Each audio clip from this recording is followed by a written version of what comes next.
जय हिंद साथियों, आप सभी का स्वागत है विद्यालयपुर के इस YouTube प्लेटफॉर्म पर, जिसमें हम आज फिर आपके लिए लेकर आ गए हैं महिला पर्यवेक्षक के लिए मैराथन क्लास। और ये जो क्लास रहेगी ये आपका मिक्स्ड क्वेश्चन की क्लास है, जिसमें हम आपको मिक्स्ड क्वेश्चन कराएंगे पोषण स्वास्थ्य से संबंधित, टीकाकरण से संबंधित और अदर जो भी हैं सभी कुपोषण वगैरह सभी से इसमें क्वेश्चंस हैं। तो इस क्लास को आप पहले क्लास को एक बार शेयर कर दें, सभी लोग जो जुड़ गए हैं हमसे, और सभी क्लास को एक बार शेयर ज़रूर कर दीजिएगा। और चैनल को अभी तक आपने सब्सक्राइब नहीं कर रखा है तो प्लीज़ चैनल को सब्सक्राइब ज़रूर कर लीजिएगा, ताकि रोज़ की जो क्लास है उसका नोटिफिकेशन आपको प्रॉपर मिलता रहे। इसके अलावा जो है हमारे महिला पर्यवेक्षक के लिए CDP मतलब बाल विकास की क्लास भी चलती है, मैराथन क्लास भी चलती है। तो आपने अभी तक इससे जो CDP की क्लास को ज्वाइन नहीं किया है तो प्लीज़ क्लास को ज्वाइन करें। वहाँ से आप महिला पर्यवेक्षक के लिए जो आपका 28 से पेपर होने वाला है उसी के लिए है। हर एक टॉपिक को आपको कंप्लीट करवाया जा रहा है, हर एक को टॉपिक से ज़्यादा क्वेश्चन कम समय में आपको करवाए जा रहे हैं। तो आप ज़रूर क्लास को पूरा वॉच कीजिए और पूरे क्वेश्चंस लगाइए और देखिए आपको कितने हैं। और स्पीड आपको इन क्लासों से ये बेनिफिट मिल जाएगा कि आप स्पीड तेज़ करके और देख सकते हैं और क्लास को जल्दी क्वेश्चन लगा के आप देख सकते हैं स्पीड को तेज करके। तो ज़रूर इन क्लासों को वॉच कीजिए और ज़्यादा से ज़्यादा क्वेश्चंस लगाइए, ताकि आपका आने वाला पेपर बहुत अच्छा जाए। हमारी तरफ से सभी को शुभकामनाएं हैं कि आपका एग्ज़ाम बहुत अच्छा जाए। और क्लास को आप बस शेयर ज़रूर कर दीजिएगा, है ना। क्लास को शेयर ज़रूर कीजिएगा और क्लास को लाइक भी कर दीजिएगा और चैनल को आप सब्सक्राइब भी कर लीजिएगा, ताकि आप क्लास को ज़्यादा से ज़्यादा आप क्या कर सकें, आपके क्वेश्चंस अटेम्प्ट कर सकें, हर एक क्लास के क्वेश्चंस आप देख सकें। और इसके अलावा अगर हम बताएं कि आप में से अगर कोई PSC के स्टूडेंट मतलब आपके आसपास कोई भी जो PSC कर रहे हैं आपके रिलेटिव्स या घर में, तो हमारी MPPSC के लिए जो मैराथन क्लासेस भी डलती हैं, तो उनका जो अभी 16 को एग्ज़ाम है उसके लिए क्लासेस डल रही हैं। तो अगर आप के आसपास जो भी आपके रिलेटिव्स हैं अगर वो PSC का एग्ज़ाम दे रहे हैं तो उनके साथ हमारी PSC की क्लास को भी शेयर ज़रूर कीजिएगा। चलिए अब हम हमारे क्वेश्चंस आपको करा देते हैं। आई होप सभी लोग हमसे जुड़ चुके होंगे। अब हम सभी को क्वेश्चंस करा देते हैं और जल्दी क्वेश्चंस करेंगे, टाइम नहीं लेंगे, क्योंकि आपको कम समय में ज़्यादा से ज़्यादा क्वेश्चन हमें कराना है। ठीक है, चलिए तो अब क्वेश्चन को स्टार्ट कर देते हैं। फर्स्ट क्वेश्चन क्या है? फर्स्ट क्वेश्चन है कि माता की आदत जो गर्भस्थ शिशु के लिए हानिकारक होती है वो कौन सी कहलाएगी? Maternal practice that can be harmful to the foetus is उपवास रखना, धूम्रपान करना, या उपरोक्त सभी, या फिर कम कार्बोहाइड्रेट या प्रोटीन आहार लेना। बताइए इसमें से कौन सा जो एक ऑप्शन है जो कि माता की आदत को जो कि गर्भस्थ शिशु के लिए हानिकारक हो सकती है। तो देखिए इनमें से सबसे ज़्यादा जो है वो कौन सी हो सकती है? तो इसमें देखिए उपरोक्त सभी वाला ऑप्शन हमारा सही हो जाएगा। क्यों? क्योंकि देखिए उपवास रखना है, क्योंकि उसमें भूखे रहेंगे तो भी वो भी हानिकारक प्रभाव डालेगी। ठीक है, और अगर स्मोकिंग वगैरह कर रहे हैं, धूम्रपान कर रहे हैं तो वो भी गलत इफ़ेक्ट डालेगी। और कम कार्बोहाइड्रेट ले रहे हैं या कम प्रोटीन की चीज़ें खा रहे हैं तो भी वो हानिकारक प्रभाव डालेगी। तो उपरोक्त सभी जो हैं इसका राइट आंसर हो जाएगा। आई होप आपने इस उपरोक्त सभी क्वेश्चन का आंसर लगाया था और इसका आंसर आप कमेंट बॉक्स में ज़रूर दीजिएगा क्वेश्चन नंबर लिखकर और उसके आंसर दीजिएगा। और इसकी PDF अगर आपको चाहिए तो PDF के लिए हमारे टेलीग्राम चैनल को आप ज्वाइन कर सकते हैं, वहाँ से इसकी PDF भी ले सकते हैं। हर एक क्लास होने के बाद फिर इसकी PDF हमारे टेलीग्राम चैनल पे हम डाल देते हैं, तो वहाँ से इसकी PDF भी आप ले सकते हैं। चलिए नेक्स्ट क्वेश्चन देखते हैं। नेक्स्ट क्वेश्चन क्या है?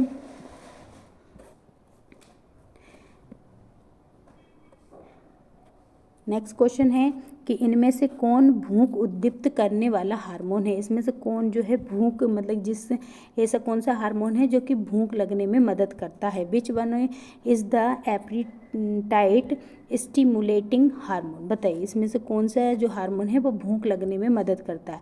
हेपेरिन, इंसुलिन, ग्लूकागोन या लेप्टिन। बताइए इसमें से राइट आंसर इसका क्या हो जाएगा।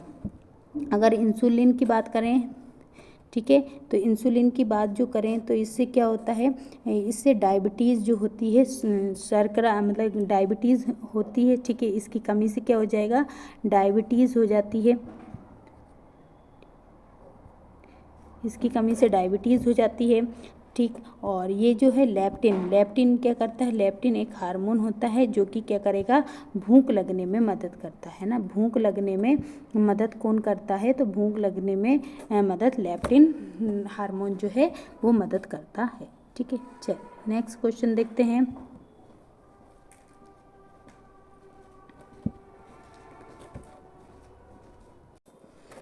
चलिए नेक्स्ट क्वेश्चन देखते हैं। नेक्स्ट क्वेश्चन क्या है, नेक्स्ट क्वेश्चन है कि 1 किलोग्राम जल के तापमान में 1 डिग्री सेल्सियस की वृद्धि हेतु आवश्यक ऊष्मा की मात्रा किस रूप में परिभाषित होगी। अगर 1 किलोग्राम जल के तापमान में 1 डिग्री अगर सेल्सियस की वृद्धि कर दी जाए तो उसमें ऊष्मा की जो मात्रा रहेगी वो किस हिसाब से हम उसको परिभाषित करेंगे। 1 किलो कैलोरी बोलेंगे या किलोग्राम में बोलेंगे, किलो जूल में बोला जाएगा या फिर जूल में आंसर आएगा। बताइए किस में आएगा। सभी लोग आंसर देंगे कि ये इसका राइट आंसर क्या हो जाएगा। तो राइट आंसर क्या है, उसे हम किलो कैलोरी में नापते हैं। इसको किस में नापते हैं हम, किलो कैलोरी में नापा जाएगा, ठीक है। तो इसको हम क्या बोल सकते हैं कि 1 किलोग्राम जल के तापमान में अगर 1 डिग्री सेल्सियस की वृद्धि हेतु ऊष्मा की मात्रा को किलो कैलोरी के रूप में हम क्या कर देते हैं, परिभाषित करते हैं।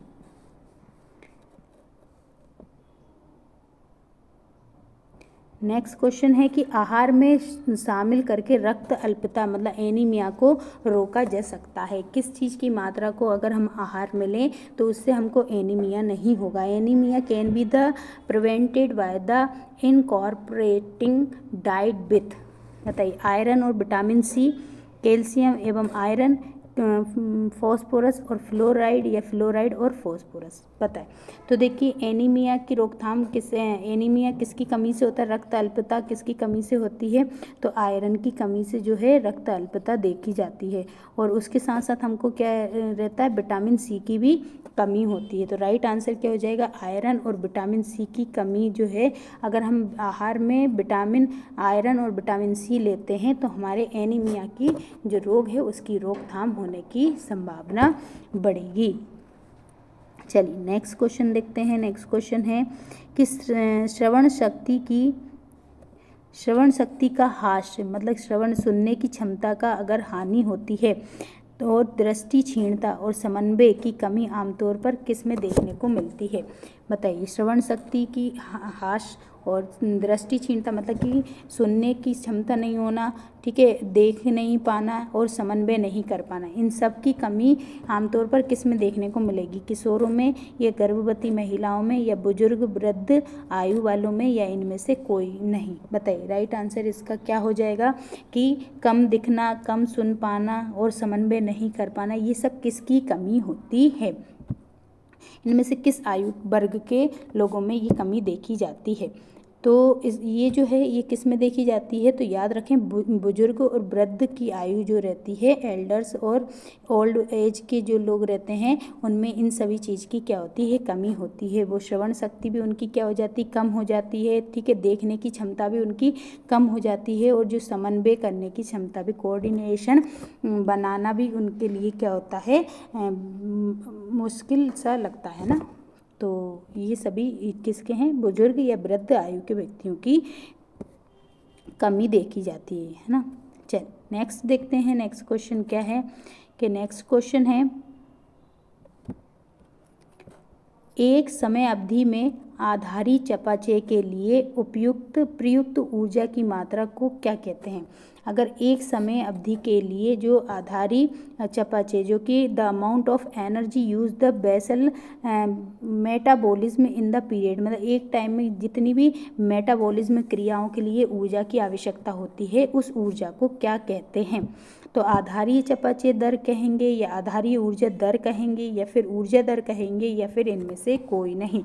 बताइए, एक समय में जितनी भी मेटाबॉलिज्म चीज़ों के लिए हमें मेटाबॉलिज्म रिएक्शंस के लिए जितनी भी ऊर्जा की आवश्यकता होती है उस ऊर्जा की मात्रा को हम क्या कहते हैं?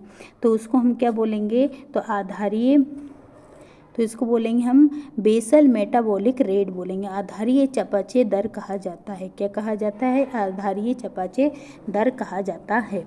ठीक है, बेसल मेटाबॉलिक रेट कहा जाता है। चलिए नेक्स्ट देखते हैं, नेक्स्ट क्वेश्चन क्या है। नेक्स्ट क्वेश्चन है कि हाइपोएल्बुमिनिया, हाइपोकैलिसीमिया और फैटी लीवर अधिकांश रोग से पीड़ित लोगों में देखा जाता है। बताइए कौन से रोग में ये सारे लक्षण देखने को मिलेंगे? हाइपोएल्बुमिनिया, हाइपोकैलिसीमिया और फैटी लीवर, ये सब जो हैं किस रोग में सबसे ज़्यादा देखने को मिलते हैं? क्वासिकर रोग में, या फिर है ना इलेक्ट्रोलाइट असंतुलन में, या फिर विषाणुजन्य यकृत शोथ मतलब वायरल हेपेटाइटिस में, या फिर मेरास्मस में? बताइए खसरा में देखने को मिलेंगे। बताइए किस में देखने को मिलेंगे? हाइपोएल्बुमिनिया और हाइपोकैलिमिया और फैटी लीवर। तो देखिए उन्होंने खुद ही क्या कहते हैं, ये सारी चीज़ें जो हैं वो किस रोग में देखने को मिलती हैं? क्वासिकर रोग जो होता है इसमें देखने को मिलती हैं। और ये किस में?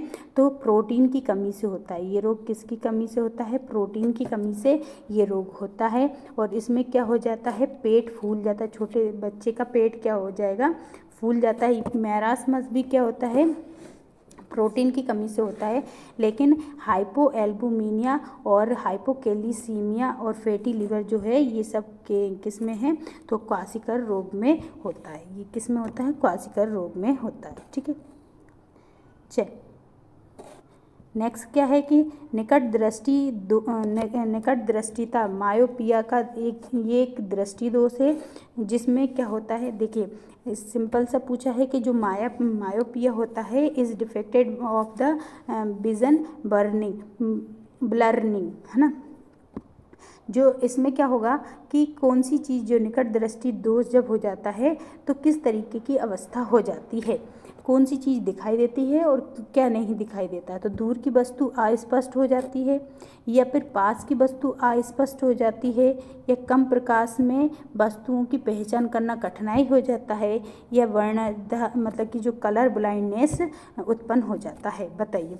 तो देखिए अगर निकट दृष्टि दोष हो जाता है तो निकट दृष्टि दोष को मायोपिया भी कहा जाता है। और इसमें क्या होगा? निकट दृष्टि दोष में निकट की वस्तु तो साफ दिखाई देगी लेकिन दूर की वस्तु जो है अस्पष्ट दिखाई देती है। इसमें निकट की वस्तु तो साफ दिखाई देती है लेकिन दूर की वस्तु जो है साफ नहीं दिखाई देती है।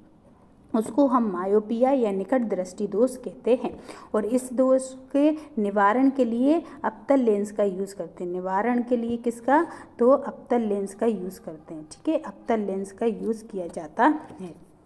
चलिए, तो राइट आंसर क्या हो जाएगा? दूर की वस्तु क्या होती है? अस्पष्ट होती है।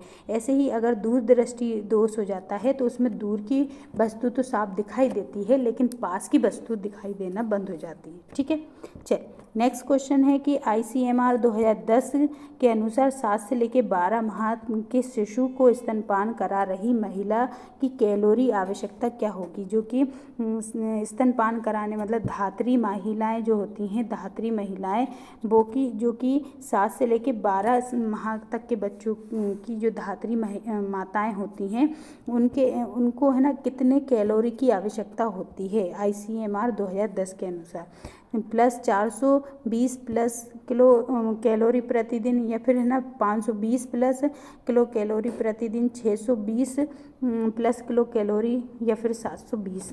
बताइए कितनी कैलोरी की आवश्यकता होती है, किसमें कैलोरी की। ठीक है, तो याद रखें इनको कितने कैलोरी की आवश्यकता होती है, 520 किलो कैलोरी प्रतिदिन की आवश्यकता होती है 7 से लेके 12 माह तक के बच्चों को स्तनपान कराने वाली महिलाओं को, है ना। ये ICMR 2010 के अनुसार है।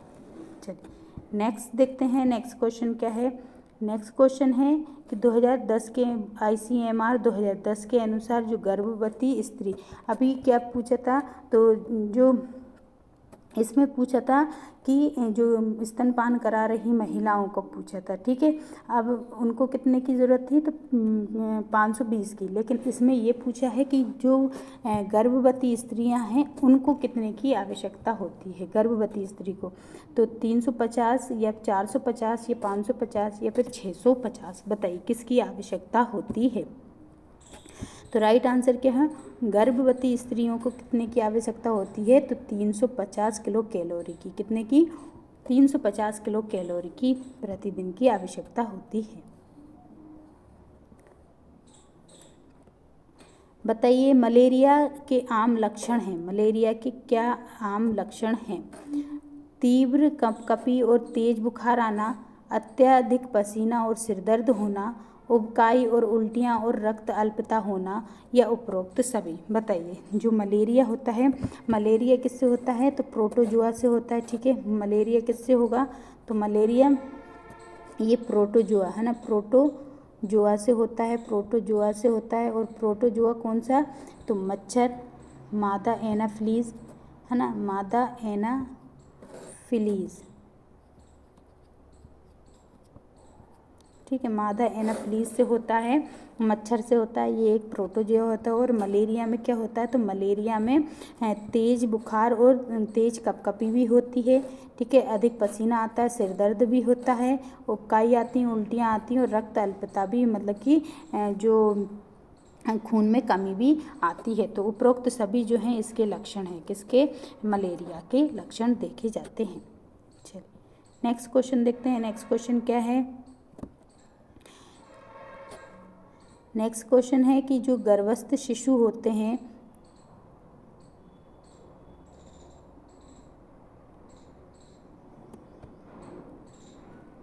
देखिए क्वेश्चन क्या है कि गर्भस्थ शिशु की वृद्धि को नियंत्रित करने वाले कई हार्मोन के उत्पादन का मुख्य स्थल कौन सा होता है। जो गर्भस्थ शिशु की वृद्धि के लिए जो नियंत्रित करने वाले कई हार्मोन स्रावित किए जाते हैं, तो वो कहाँ से किए जाते हैं, गर्भाशय में किए जाते हैं, स्तन में किए जाते हैं, फैलोपियन ट्यूब में, या फिर गर्भनाल प्लेसेंटा में किए जाते हैं। बताएं कहाँ से किए जाते हैं। जो गर्भस्थ शिशु होते हैं उनकी वृद्धि को नियंत्रित करने के लिए, तो ये सब देखिए, ये सब कहाँ से निकलेंगे, तो गर्भनाल मतलब कि प्लेसेंटा से निकलते हैं ना, जिसे अपरा भी बोला जाता है। ठीक है, कहाँ से निकलते हैं, अपरा से निकलते हैं। चलिए नेक्स्ट देखते हैं कि बच्चों को विटामिन डी, कैल्शियम और फास्फोरस देने से किसकी रोकथाम हो सकती है। अगर किसी बच्चे को क्या दिया जा रहा है, तो विटामिन डी दिया जा रहा है, कैल्शियम दिया जा रहा है और फास्फोरस दिया जा रहा है, तो इससे क्या उनके किस रोग की रोकथाम हो सकती है। अस्थि मृदुता की, जिसको ओस्टियोमलेसिया बोला जाता है। ठीक है, रिकेट्स की बचत होगी, या फिर प्लेगरा से बचेगा, या फिर केराटोमाइलेसिया से। एक सेकंड रुको, चलिए बताइए कि विटामिन डी, कैल्शियम और फास्फोरस देने से किस चीज़ की रोकथाम होगी।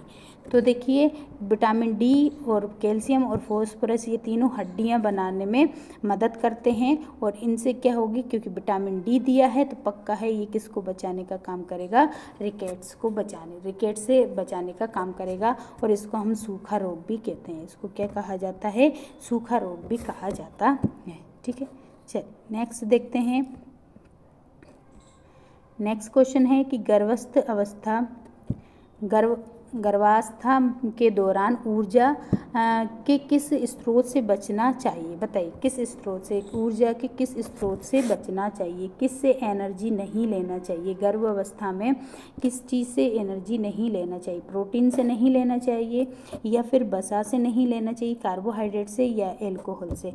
तो ये तो बहुत ईजी क्वेश्चन आ गया है। क्या नहीं लेना चाहिए? एल्कोहल नहीं लेना चाहिए। क्या नहीं लेना चाहिए? एल्कोहल नहीं लेना चाहिए। ठीक है, चलिए नेक्स्ट क्वेश्चन है कि निमोनिया के उपचार में आहार का लक्ष्य क्या है? निमोनिया में किस तरीके का आहार लेना चाहिए? What is the goal of diet in treatment of pneumonia? Pneumonia में बताइए किस तरीके का आहार नहीं लेना चाहिए या लेना चाहिए? तो उपरोक्त सभी पहला ऑप्शन कि शरीर की प्रतिरोधक शक्ति बढ़ाने वाले आहार को लेना चाहिए, या फिर शरीर का भार कायम रखने वाले आहार को लेना चाहिए, या निर्जलीकरण से बचाने वाले आहार को लेना चाहिए, या फिर उपरोक्त सभी को ही लेना चाहिए? तो बताइए निमोनिया में किस तरीके का आहार लेना चाहिए? राइट आंसर क्या हो जाएगा? सभी प्रकार के, है ना, जो कि आपकी प्रतिरोधक क्षमता बढ़ाए ऐसे आहार का लेना चाहिए, ग्रहण करना चाहिए। आपके शरीर का जो वेट है उसको नियंत्रित रखे, उसको कायम रखे, ऐसे तरीके के आहार को लेना चाहिए। और निर्जलीकरण मतलब कि जो कि पानी की कमी हो जाए, ऐसे मतलब कि पानी की कमी होने से बचाए ऐसे आहार को लेना चाहिए। तो उपरोक्त सभी इसका राइट आंसर हो जाएगा। चलिए नेक्स्ट क्वेश्चन देखते हैं कि गर्भ अवस्था प्रेरित उच्च रक्तचाप को क्या कहते हैं? अगर गर्भ अवस्था में अगर किसी का जो बीपी हाई हो रहा है, ठीक है, तो उस कंडीशन में क्या करेंगे, है ना, उच्च रक्तचाप हो रहा है, प्रेगनेंसी इंक्लूड द हाइपरटेंशन, है ना, क्या हो रहा है? हाइपरटेंशन की स्थिति हो रही है, तो उसको हम क्या बोलेंगे? रक्त अल्पता एनीमिया बोला जाएगा, कब्ज बोला जाएगा, सीने में जलन, या फिर एक्सेम्पसिया कहा जाएगा? बताइए क्या बोला जाएगा? कि जिस भी महिला को अगर गर्भ अवस्था में उच्च रक्तचाप होता है, उसका हाइपरटेंशन होती है उसको, तो बताइए उस कंडीशन को हम क्या कहेंगे? एनीमिया कहेंगे, कब्ज कहेंगे, सीने की जलन कहेंगे, या एक्सेम्पसिया कहा जाएगा? राइट आंसर क्या हो जाएगा? एक्सेम्पसिया कहा जाता है। इसको क्या कहा जाता है? एक्सेम्पसिया कहा जाता है। उसमें ब्लड की कमी नहीं हो रही है ना, तो एनीमिया तो हो ही नहीं सकता, कब्ज के कारण होगा ही नहीं, सीने में जलन के कारण नहीं, तो ये किसके जो एक्सेम्पसिया होता है उसके कारण ये होता है। ठीक है, चलिए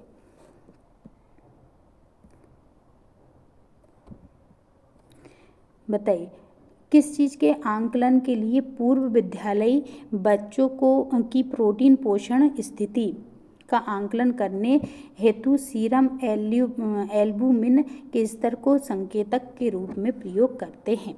बताइए किसकी चीज़ के आंकलन के लिए? पीएम, ये DHA, या फिर ALA, या फिर डॉट्स? बताइए इनमें से किसके आंकलन के लिए जो प्री स्कूल स्टूडेंट्स होते हैं, ठीक है, जो पूर्व विद्यालयी बच्चे होते हैं, उनकी प्रोटीन पोषण स्थिति का आंकलन करने हेतु सीरम एल्बुमिन का स्तर को संकेतक के रूप में प्रयोग करते हैं? तो किसके करते हैं? तो राइट आंसर क्या है? PEM। ठीक है, किसका? PEM। चलिए नेक्स्ट देखते हैं। नेक्स्ट क्वेश्चन है कि इनमें से किसे छोड़कर अन्य सभी पोषण संबंधी विकार सामान्य से अधिक पोषण से संबंधित हैं? देखिए इनमें से कौन सा एक छोड़कर, मतलब कि 3 ऐसे पोषण संबंधी विकार हैं जो कि सामान्य से अगर अधिक पोषण लेंगे तब हो पाएगा, है ना, तब होगा। ठीक है, सामान्य से अधिक पोषण लेने पर होता है। इनमें से कौन सा रोग है जो सामान्य से अधिक पोषण लेने पर? तो देखिए सबसे पहले ओबेसिटी जो होती है, मतलब मोटापा जो होता है, ये अधिक खाना खाने से ही होता है, तो ये तो इसमें से हो ही जाएगा। ठीक है, फिर दूसरा है कि हाइपर विटामिनोसिस, मतलब जिसने ना ज़्यादा विटामिन ले ली हो। ठीक है, तीसरा है अस्थि मृदुरता, मतलब ओस्टियोमलेशिया, या फिर फ्लूरोसिस। तो राइट आंसर इसका क्या हो जाएगा? याद रखें, देखिए हाइपर मोनोसिस मतलब कि ज़्यादा विटामिन लेने पर, तो ये तो ज़्यादा विटामिन लेने पर हो रहा है, तो ये तो अधिक पोषण से ही हो रहा है। मोटापा भी अधिक पोषण से होता है। और फास्फोरस की मात्रा अधिक हो जाती है तो फ्लोरोसिस हो जाता है। तो राइट आंसर क्या हो जाएगा, अस्थि मृदुरता, है ना, जो कि अपनी ऑस्टियोमलेशिया होता है, ये किसी खाना से संबंधित नहीं है ना, खाने के मतलब अधिक पोषण से नहीं होता है। ठीक है, चल नेक्स्ट क्वेश्चन देखते हैं। नेक्स्ट है मांस मछली मुर्गी किसके महत्वपूर्ण जो है स्रोत रहेंगे, कार्बोहाइड्रेट के, प्रोटीन के, कैल्शियम के या फिर विटामिन सी के। मांस मछली और मुर्गी इनमें से किसके महत्वपूर्ण स्रोत हैं, तो देखिए ये जो है ये तीनों के तीनों किसके हैं, प्रोटीन के हैं। किसके हैं, प्रोटीन के महत्वपूर्ण स्रोत हैं। ठीक है, विटामिन सी तो किससे मिलता है, आंवला या फिर खट्टे जो भी फल होते हैं, नींबू, संतरा, मौसम्बी, इनसे मिलता है। ठीक है, कैल्शियम जो रहता है, कैल्शियम तो हड्डी को बनाने में मदद करता है, दांतों को। कार्बोहाइड्रेट जो है इंस्टेंट ऊर्जा कहा जाता है।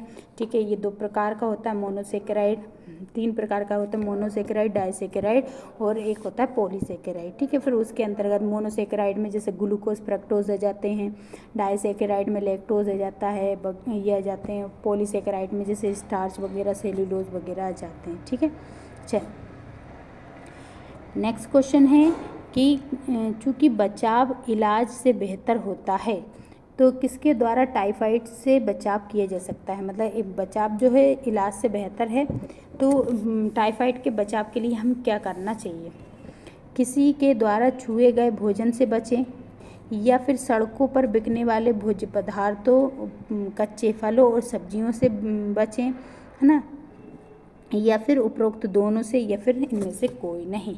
बताएं किससे बचना चाहिए, किससे बचाव करना चाहिए। तो देखिए अगर टाइफाइड से बचाव चाहिए तो दोनों से ही बचना चाहिए, है ना। इससे क्या होगा, टाइफाइड किससे होता है, जो कि प्रदूषित भोज्य पदार्थों से होता है। तो अगर है ना किसी द्वारा छुए गए, अगर कोई संक्रमित है किसी चीज़ से और उसने भोजन को छुआ है, फिर वही आपने खा लिया तो आपको संक्रमण हो जाता है। ठीक है, फिर बिकने वाले जो भोज्य पदार्थ उन पे है ना मक्खी मच्छर सब बैठे रहते हैं, और वही फिर अपन लोग खा लेंगे तो उनका जो लार्वा वगैरह रहता है वो हमारे अंदर चला जाता है, तो उससे भी हमें टाइफाइड होने की संभावना रहती है। तो इन दोनों से ही बचना चाहिए। ठीक है, चलिए नेक्स्ट क्वेश्चन है कि 1 ग्राम प्रोटीन से कितनी कैलोरी मिलेगी, 4, 5, 6 या फिर 9, बताइए कितनी मिलेगी। 1 ग्राम प्रोटीन में कितनी कैलोरी ऊर्जा होती है, 1 ग्राम प्रोटीन में कितनी कैलोरी ऊर्जा होगी, तो कितनी होगी, 4 किलो कैलोरी। कितनी होती है, 4 किलो कैलोरी ऊर्जा मिलती है। किससे, 1 ग्राम प्रोटीन से 4 किलो कैलोरी ऊर्जा मिलती है। चल नेक्स्ट क्वेश्चन देखते हैं। नेक्स्ट क्वेश्चन क्या है,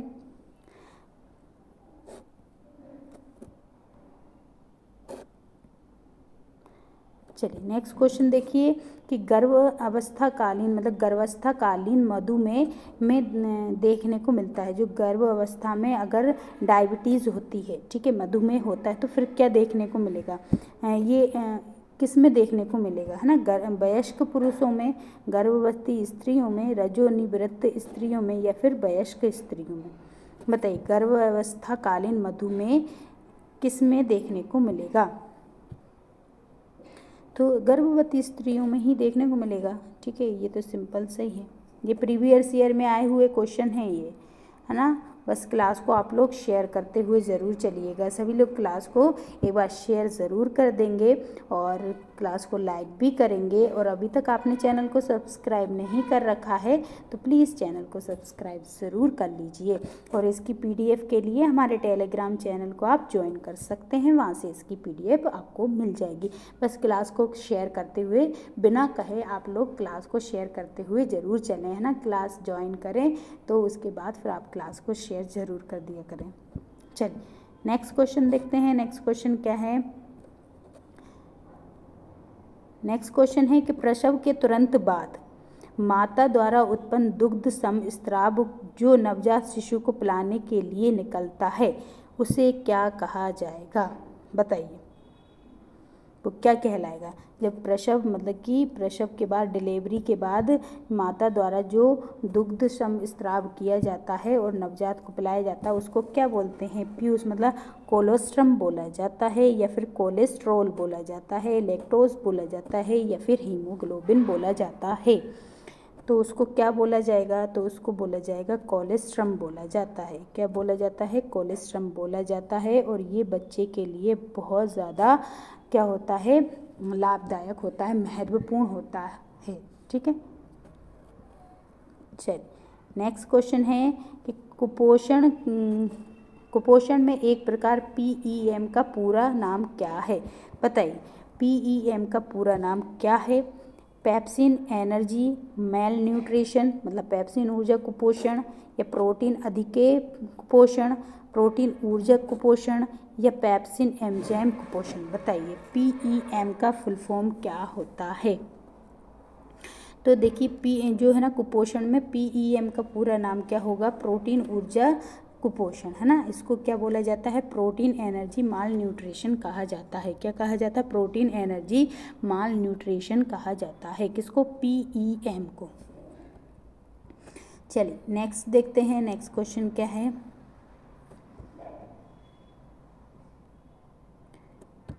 नेक्स्ट क्वेश्चन है कि चेचक चिकन पॉक्स जिसको बोला जाता है उसका किस विषाणु से होता है, बताइए। चेचक जो है, चिकन पॉक्स जो है, वो किस विषाणु से होता है। इसकी पहली वैक्सीन किसकी बनी थी, चेचक की ही बनी थी, है ना। पहली वैक्सीन किसकी बनी थी, पहली वैक्सीन जो है किसकी बनी थी, तो पहली वैक्सीन चेचक की ही बनी थी, जिसे चिकन पॉक्स कहा जाता है। और ये किसके कारण से होता है, तो बेरीकोज के कारण, या फिर बेरीसेला जोस्टर वायरस के कारण, या हर्पीज वायरस के कारण, या फिर लेप्रा वायरस के कारण। बताइए किसके कारण होता है चिकन पॉक्स। तो चिकन पॉक्स जो होता है वो किसके कारण होता है, तो चिकन पॉक्स होता है वेरिसेला जोस्टर वायरस के कारण। किसके कारण, वेरिसेला जोस्टर वायरस के कारण चिकन पॉक्स होता है। ठीक है, चलिए नेक्स्ट क्वेश्चन देखते हैं। नेक्स्ट क्वेश्चन क्या है, नेक्स्ट क्वेश्चन है कि HIV, है ना, एक HIV नहीं बोल रहा है, HIV का पूरा नाम क्या है, बताइए। HIV का पूरा नाम क्या है। HIV स्टैंड फॉर हीमोप्टाइसिस, जिसे बलगम का खून भी कहते हैं, या हीमोडायलिसिस, या फिर हीमोग्लोबिन इन्फ्लुएंजा, या हीमोफाइलेसिस इन्फ्लुएंजा टाइप B। बताइए कौन सा होगा। तो HIV का फुल फॉर्म क्या, HIV का फुल फॉर्म क्या है, तो HIV का फुल फॉर्म है हीमोफाइलस इन्फ्लुएंजी टाइप B। क्या है, हीमोफाइलस इन्फ्लुएंजी टाइप B इसका पूरा नाम है। किसका, तो HIV का। ठीक है, चल नेक्स्ट देखते हैं, नेक्स्ट क्वेश्चन क्या है।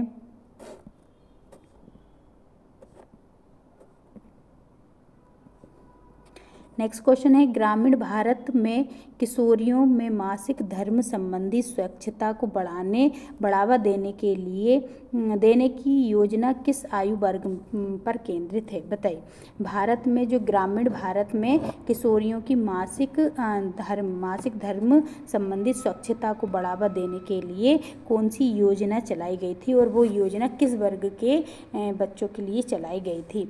तो 5 से लेकर 9 वर्ष तक, या फिर 15 से लेकर 20 वर्ष, या फिर 10 से लेकर 19 वर्ष, या फिर इनमें से कोई नहीं।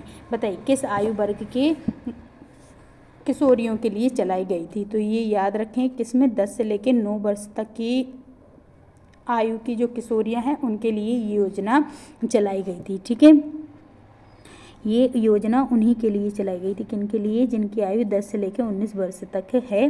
तो उनमें मासिक धर्म की स्वच्छता को बढ़ावा देने के लिए। ठीक है, चलिए नेक्स्ट क्वेश्चन देखते हैं। नेक्स्ट क्वेश्चन क्या है कि रतौंधी या फिर निक्टेलोपिया किस पोषक तत्व की कमी से होता है।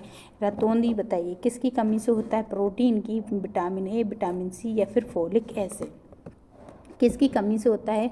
रतौंधी में क्या होता है, शाम के समय कम दिखाई देने लगता है। ठीक है, नाइट ब्लाइंडनेस भी इसको कहा जाता है। और शाम के समय फिर क्या होने लगता है, कम दिखाई देने लगता है। और ये विटामिन A की कमी से होता है। किसकी कमी से होता है, विटामिन A की कमी से होता है। ठीक है, और विटामिन C की कमी से कौन सा होता है, तो स्कर्वी रोग होता है। कौन सा होता है, स्कर्वी रोग जो है विटामिन सी की कमी से होता है। और विटामिन ए की कमी से रतौंधी होता है, जिसे है ना गाजर वगैरह और दूध और मांस, अंडा, इनसे विटामिन ए अच्छे मिल जाता है, अच्छी मात्रा में मिल जाता है। चल नेक्स्ट क्वेश्चन देखते हैं। नेक्स्ट क्वेश्चन क्या है कि जीरोस्टोमिया जो कि लार नहीं बनाना है ना, लार नहीं बनने देता है। जीरोस्टोमिया जिसमें लार नहीं बन पाती है, इनमें से किसमें अधिक पाया जाता है, बताइए। जीरोस्टोमिया किसमें ज़्यादा बनता, मतलब कि ये किसमें ज़्यादा पाया जाता है। जीरोस्टोमिया के कारण क्या हो जाता है, लार नहीं बन पाती है। तो बुजुर्ग या वृद्ध आयु वालों में ज़्यादा देखने को मिलता है ये, यह किशोरों में देखने को मिलता है, ये चलना आरंभ करने वाले शिशुओं में, या फिर इनमें से कोई नहीं। बताइए किसमें जीरोस्टोमिया ज़्यादा देखने को मिलता है, जिससे क्या होता है कि अधिक मतलब कि लार नहीं बन पाती। तो राइट आंसर इसका क्या है, बुजुर्गों में देखने को मिलता है। ये किस में देखने को मिलता है, ये बुजुर्गों में देखने को मिलता है। और इस स्थिति में क्या होता है, लार नहीं बन पाती है। ठीक है, चल नेक्स्ट क्वेश्चन देखते हैं। नेक्स्ट क्वेश्चन क्या है, नेक्स्ट क्वेश्चन है कि उल्टियाँ होने के दौरान इनमें से कौन सा खाद्य पदार्थ नहीं लेना चाहिए। जब उल्टियाँ हो रही हैं, वोमिटिंग हो रही है, तो उस टाइम पर कौन सा खाद्य पदार्थ जो है वो नहीं लेना चाहिए।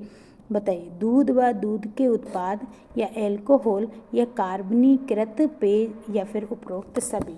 तो देखिए उल्टियाँ हो रही हैं, तो उल्टियाँ होने के दौरान हमें है ना ही दूध के पदार्थ लेने चाहिए, ना ही दूध लेना चाहिए, और ना ही अल्कोहल लेना चाहिए, और कार्बनीकृत पेयजल भी नहीं लेना चाहिए। मतलब कि उपरोक्त सभी कुछ, इनमें से कुछ भी नहीं लेना चाहिए जब उल्टियाँ वगैरह हो रही। Which food need to the avoided during the vomiting. तो मिल्क प्रोडक्ट भी अवॉइड करना चाहिए, अल्कोहल भी करना चाहिए, कार्बोनिकेट जो ड्रिंक होते हैं उनको भी, और ऑल ऑफ दिस सभी को ही करना चाहिए। ठीक है, चल नेक्स्ट देखते हैं। नेक्स्ट क्वेश्चन है कि संपूरक आहार, जिसको सप्लीमेंट्री फूड बोला जाता है, और दूध छुड़ाने की शुरुआत किस आयु में की जानी चाहिए।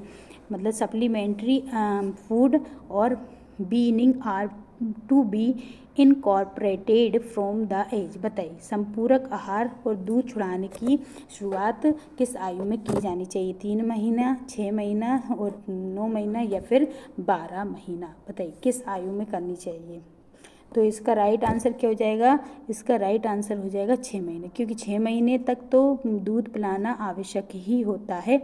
6 महीने तक तो पिलाना ही चाहिए। फिर 6 महीने के बाद आप उसको क्या कर सकते हैं, सप्लीमेंट्री आहार देना स्टार्ट कर सकते हैं, क्योंकि 6 महीने के बाद ही तो क्या होता है, अन्न प्राशन होता है 6 महीने के बाद। तो 6 महीने के बाद ही क्या करते हैं, फिर हम उसको सप्लीमेंट्री कोई भी आहार धीरे धीरे देना स्टार्ट कर देते हैं, और फिर उसी टाइम पर दूध छुड़वाने की शुरुआत हो जाती है। चलिए नेक्स्ट क्वेश्चन है कि नेक्स्ट क्वेश्चन है, राष्ट्रीय अंधता नियंत्रण कार्यक्रम 12वीं पंचवर्षीय योजना के अंतर्गत कब आया था। 12वीं पंचवर्षीय योजना कब आई थी, 1976, 1982, या फिर 1989, या फिर 1990। बताइए कि राष्ट्रीय अंधता नियंत्रण कार्यक्रम 12वीं पंचवर्षीय योजना के अंतर्गत किस वर्ष में आई थी। तो राइट आंसर क्या हो जाएगा, 1976 में आई थी। ठीक है, ये गलत है, 1976 में आई थी। कब आई थी, 1976 में। ठीक, चलिए नेक्स्ट क्वेश्चन है कि मुख के कोनों का शोध और दरार फटन के जो दरार हो जाती हैं होंठों के बगल में, और क्या कहते हैं, या फिर होंठ जो होते हैं वो फट जाते हैं, तो किस कारण से होते हैं। पेलेग्रा रोग में होता है ऐसा, या स्कर्वी में होता है, या ओस्ट विदरता मतलब चेलोसिस में होता है, या फिर रिकेट्स रोग में होता है। बताइए मुख के कोनों में शोध और दरार फटन की स्थिति जो रहती है वो किस रोग में होती है, किस रोग में होगी। पेलेग्रा में होती है, स्कर्वी में होती है, ओस्ट विदरता मतलब कि चेलोसिस में होती है, रिकेट्स। तो राइट आंसर क्या है, चेलोसिस में होती है। ये किस में होती है, चेलोसिस में होती है। ठीक है, चल नेक्स्ट क्वेश्चन देखते हैं। नेक्स्ट क्वेश्चन क्या है, नेक्स्ट क्वेश्चन है कि ट्यूबरकुलोसिस की रोकथाम किसके माध्यम से की जा सकती है। ट्यूबरकुलोसिस की जो रोकथाम है वो किसके माध्यम से की जा सकती है। बीसीजी के टीके से, मतलब टीबी की रोकथाम पूछ रहे हैं, टीबी की रोकथाम किससे की जाएगी। बीसीजी के टीके से, शिक्षा और क्या कहते हैं खांसने के शिष्टाचार से, या फिर उपरोक्त में से दोनों से, या फिर इनमें से कोई से नहीं। बताइए किससे ट्यूबरकुलोसिस की रोकथाम की जा सकती है।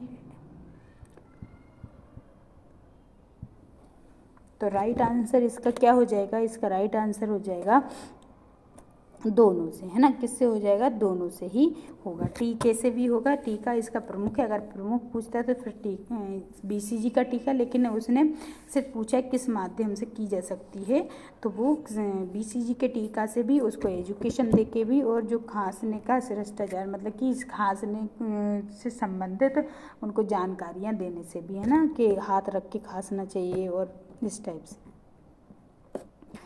नेक्स्ट क्वेश्चन देखते हैं। नेक्स्ट क्वेश्चन क्या है। नेक्स्ट क्वेश्चन है कि शुद्ध रूप से शाकाहारी खान पान वाले व्यक्तियों में विशेष रूप से 5 से 6 वर्ष की आयु के बाद के परिसंचरण स्तर आमतौर पर कम हो जाता है।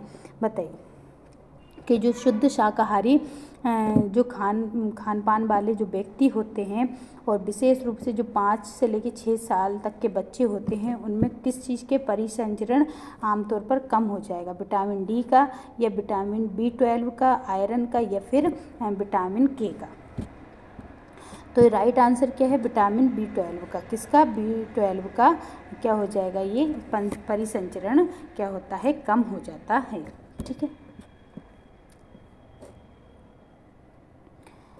नेक्स्ट क्वेश्चन देखते हैं कि राष्ट्रीय मानसिक स्वास्थ्य कार्यक्रम के मानसिक स्वास्थ्य संबंधी मुद्दों को संबोधित करने के लिए डिज़ाइन किया गया है। बताइए राष्ट्रीय मानसिक स्वास्थ्य कार्यक्रम है किन के मानसिक स्वास्थ्य के लिए ये कार्यक्रम लाया गया था। किशोरों के, नवजात शिशुओं के, गर्भवती माताओं, या फिर बुजुर्गों के। बताइए राष्ट्रीय मानसिक स्वास्थ्य कार्यक्रम जो है इनमें से किन के लिए लेकर आए थे। किशोरों के लिए, नवजात के लिए, या फिर गर्भवती महिलाओं के लिए, या फिर बुजुर्गों के लिए। तो देखिए इसका राइट आंसर क्या हो जाएगा, राइट आंसर हो जाएगा किशोरों के लिए लेकर आए थे। ये किसके लिए लेकर आए थे, किशोरों के लिए लेकर आए थे। ठीक है। चलिए एक बार क्लास को सभी लोग शेयर ज़रूर कर दीजिएगा। ठीक है, क्लास को शेयर करते हुए चलेंगे, क्लास को देखेंगे भी और क्लास को शेयर करते हुए भी चलेंगे। नेक्स्ट क्वेश्चन है कि जन्म के समय कम भार को कितने पाउंड से कम भार के रूप में परिभाषित, मतलब कि अगर जन्म के समय अगर बोला जाए कि इसका वजन कम है तो कितने पाउंड से कम वाले भार को हम कम भार वाला मतलब कि कम वजन बोला जाएगा। ठीक है, तो 4.5 पाउंड, या फिर 5, या फिर 5.5, या फिर 7 पाउंड। इनमें से किस वजन से नीचे अगर किसी बच्चे का वजन होता है तो उसको हम बोलेंगे कि ये कम भार वाला बच्चा है। तो इसका राइट आंसर क्या हो जाएगा, 5.5 पाउंड वाले को, है ना। 5 पाउंड 5 से नीचे का जिनका भी वजन होगा ना तो उसको किस में रखा जाता है, उसको कम भार वाले श्रेणी में रखा जाता है। ठीक है, 5.5 से कम वाले को किस में रखा जाएगा, कम भार वाले श्रेणी में रखा जाएगा। ठीक है। चलिए नेक्स्ट क्वेश्चन क्या है कि किशोरों के लिए आयरन और फोलिक अम्ल की टैबलेट किस रंग की होती हैं। बताइए जो किशोरों के लिए आयरन और फोलिक एसिड की जो गोलियां दी जाती है, टैबलेट्स दी जाती हैं, वो किस रंग की होती हैं। आयरन की लाल गोली और लाल, दोनों ही लाल लाल होती हैं। आयरन की सफ़ेद गोली, ठीक है, या सफ़ेद होती है। आयरन की नीली गोली नीली होती है, या फिर आयरन की पीली गोली पीली होती है। बताइए किस टाइप की होती है कि आयरन और फोलिक एसिड की गोलियां जो रहती हैं वो किस कलर की रहती हैं। तो जो किशोरों को दी जाती हैं वो कैसी दी जाती हैं, नीली गोली दी जाती हैं। कैसी दी जाती हैं, आयरन की नीली गोली दी जाती हैं। ठीक है, कैसी दी जाती हैं, आयरन की नीली गोलियां दी जाती हैं। किशोरों के लिए आयरन की क्या दी जाती है, नीली गोलियां दी जाती हैं। चल नेक्स्ट देखते हैं, नेक्स्ट क्वेश्चन क्या है नेक्स्ट क्वेश्चन है कि डीपीटी वैक्सीन किन रोगों से सुरक्षा करता है। डीपीटी, ठीक है, डीपीटी उपरोक्त सभी ठीक है। डायबिटीज़, पेलेग्रा या पर्टुसिस या डिप्थीरिया और टिटनस और पर्टुसिस या फिर डिसेची मतलब पेचिस, पोलियो और टिटनस। बताइए डीपीटी का जो टीका लगता है वो किस किस के लिए होता है। टिटनस का जो डीपीटी का टीका होता है वो, तो देखिए ये किस किस के लिए होता है। डिप्थीरिया, टिटनस और पर्टुसिस के लिए होता है। ये किसके लिए होता है डीपीटी। डी फॉर डिप्थीरिया है ना, टी फॉर टिटनस और पी फॉर पर्टुसिस है ना। पर्टुसिस मीन्स काली खांसी है ना, काली खांसी के लिए दिया जाता है, ठीक है, डीपीटी का टीका। चल नेक्स्ट देखते हैं, नेक्स्ट क्वेश्चन क्या है। नेक्स्ट क्वेश्चन है कि रोटा वायरस अधिकांश बच्चों को प्रभावित करता है। इसका संक्रमण इनमें से किस नैदानिक स्थिति का कारण बनता है। बताइए कि जो रोटा वायरस होता है वो अधिकांश बच्चों को प्रभावित करता है और इसका संक्रमण इनमें से किस नैदानिक स्थिति का कारण बनता है। रक्त अल्पता मतलब एनीमिया का, या फिर उल्टियाँ, दस्त, उदर में दर्द इनका, या पेलेग्रा का, या फिर मनोभ्रंश मतलब डिमेंशिया का बनता है। बताइए रोटा वायरस जो रहेगा अधिकांश बच्चों को प्रभावित करता है और इसका संक्रमण किस नैदानिक स्थिति का कारण बनेगा।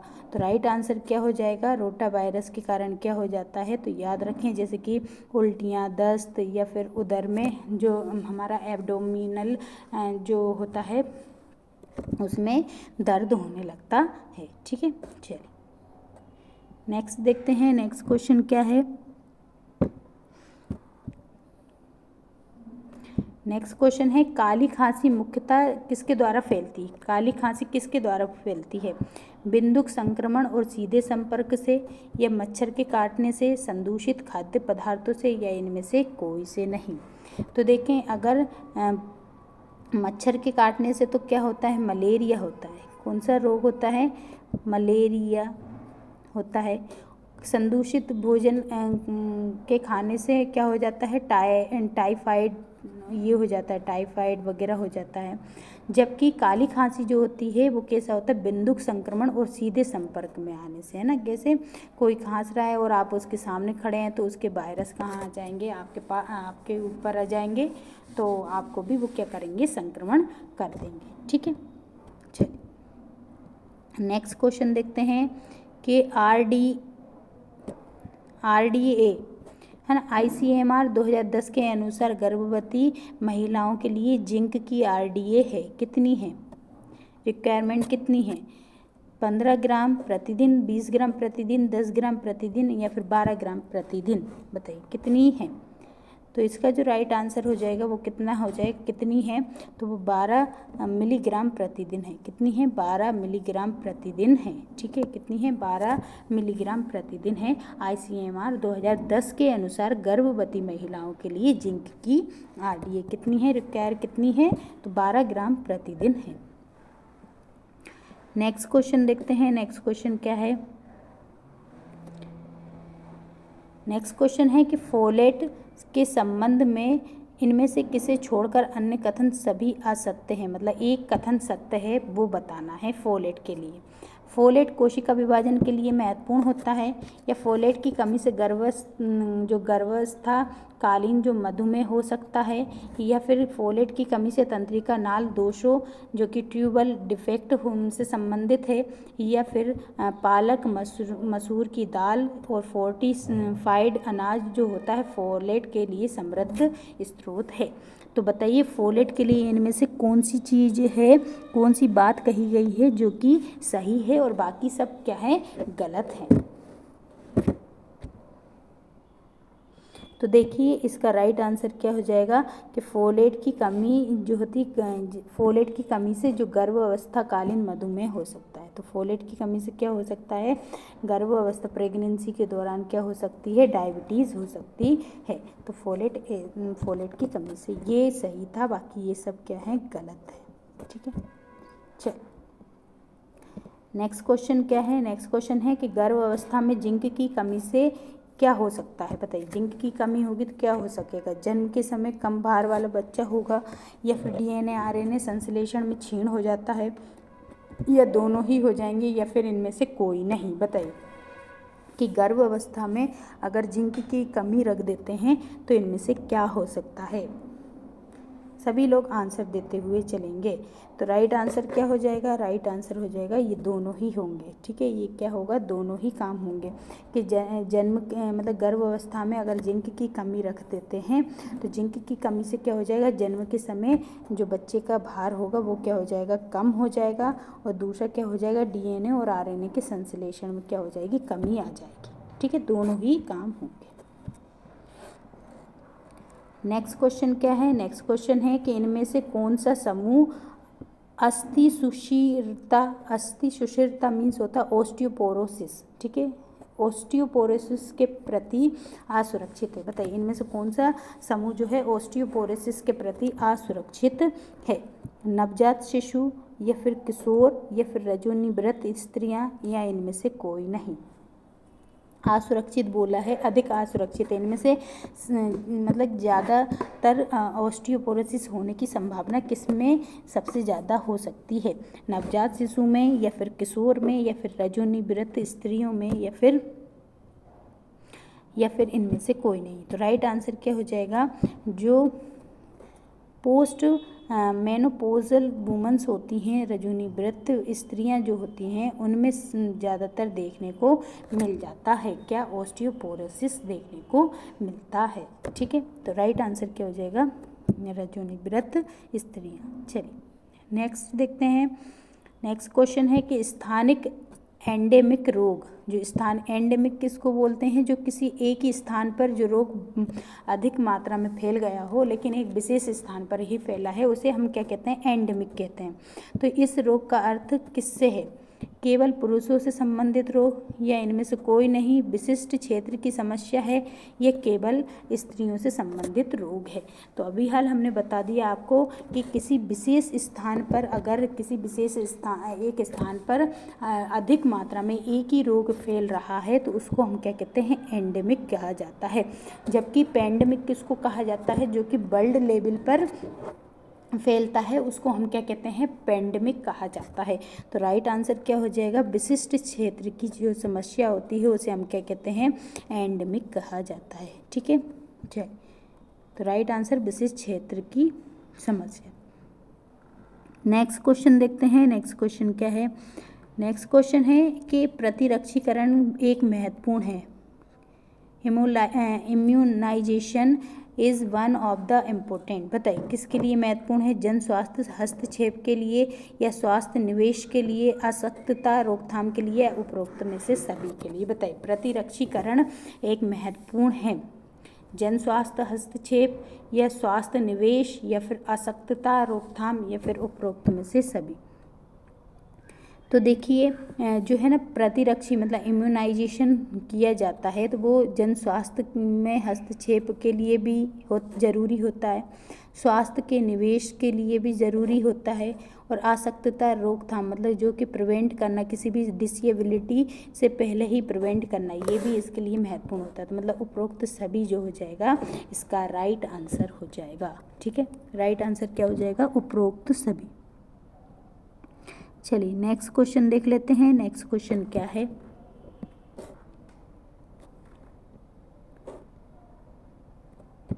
नेक्स्ट क्वेश्चन है दस्त के आम कारण क्या हैं? What are the common cause of the diarrhoea? बताइए डायरिया के लिए कॉमन मतलब कोजेस क्या हैं, आम कारण क्या है? जीवाणु, विषाणु और परजीवी संक्रमण, या फिर एंटीबायोटिक जैसी औषधियाँ, या फिर लैक्टोज मतलब कि इंटॉलरेंस। ठीक है, और लास्ट है कि उपरोक्त सभी। बताएं किस चीज़ के कारण डायरिया होने के मेन मतलब कि आम कारण हो जाएगा? तो देखिए डायरिया जिसे दस्त लग जाते हैं तो ये सभी कारण होते हैं उनको, है ना, जीवाणु, कोई जीवाणु से संक्रमण होगा है तो भी, विषाणु के संक्रमण से भी, परजीवी के, प्रोटोजोआ के भी जो पैरासाइट्स होते हैं उनके इन्फेक्शन से भी हो जाता है। अगर एंटीबायोटिक जैसी औषधियाँ लेते हैं तो भी हो जाता है। लैक्टोज में जो है ना इंटॉलरेंस हो जाता है, मतलब असहजता हो जाती है, तो भी ये दस्त वगैरह लग जाते हैं। तो उपरोक्त सभी ही क्या हो जाएगा, इसका राइट आंसर हो जाएगा। क्या हो जाएगा, उपरोक्त सभी इसका राइट आंसर हो जाएगा। चलिए